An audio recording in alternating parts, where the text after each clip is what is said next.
Right, we're back at TJ's Tuesday Tidbits. That's kind of a tongue twister. We had a Facebook message. Someone wanted to know about tight upper back and neck and the involvement of stress. Stress is one of the worst things on the human body. It causes inflammation, causes pain, leads to all kinds of disorders. And if you can reduce the amount of stress, you're going to greatly improve your health, right? The problem is we can't reduce our stress. We have to come across other ways to do that. But how does stress relate to our upper back and neck? Well, in your upper back, okay, when you get stressed, you start to breathe with your shoulders and your chest and your neck, and things tighten up like this, right? And these muscles, they're not designed to be tight all the time. Right? Our muscles are designed to relax and contract, okay? So you start to get stressed. You start to feel a little pressure in your chest, right? You start breathing with these muscles, your accessory head-turning muscles in your neck, which aren't designed to breathe, okay? They're designed to turn your head.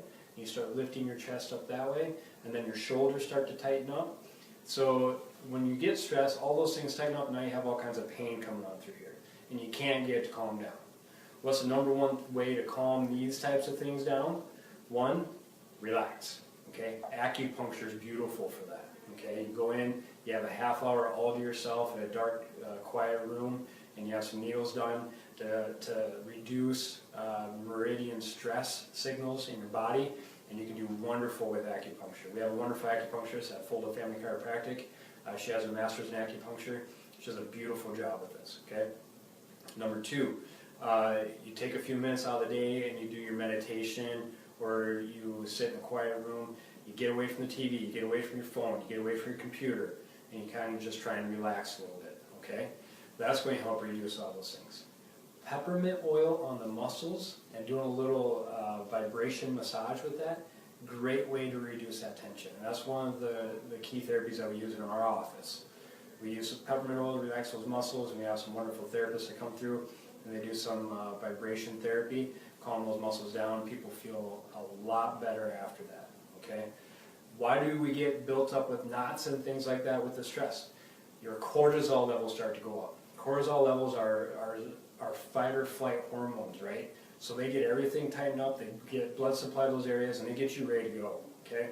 They actually did a big research analysis on Navy SEALs and why they have such sleep issues when they come back into normal everyday living after being at war for how many years.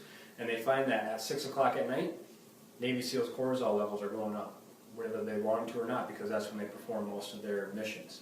So, what we got to do about cortisol? One, you need to get maybe an adrenal stress test done, or we do adrenal assessments here, so that we can figure out how your adrenals are responding. Some of your females, we do a 28-day hormone panel, figure out how your hormones are responding, and that'll give us an idea on some of your cortisol levels. Okay. So, take-home message from this. One, if you ever have any questions, you can always go to our online, foldedfamilychiro.com. On there we have some online forms. The metabolic assessment form and neurotransmitter assessment forms are wonderful tools into what's going on with your body. Okay? But when it comes down to reducing stress, shoulder tightness, and neck pain that's related to stress, you got to relax. Acupuncture is a beautiful tool, possibly massage. Peppermint oil, do a little vibration massage on there. Those will all help, okay? Getting adjusted is going to be really key along with that. If you want to know if this is just structural or muscle or hormonal, come give us a check, okay? 507-425-0025, give us a call. foldedfamilychiro.com. We'd love to hear from you guys and help you out in any way that we can. Fill out those assessment forms, and then we'll give you a call as soon as we get those, and we can figure out the best plan of attack for those type of situations, pains, stress levels. I think our next topic, we got a message, is going to be talking about your sciatic nerve. So if you have anything, issues, or know someone has issues, send them to our Facebook page for the sciatic nerve discussion, and then keep coming the messages with what you guys want us to cover, so we'll cover as much as we can. All right, this is TJ's Tuesday Tidbits, and we'll catch you guys next week.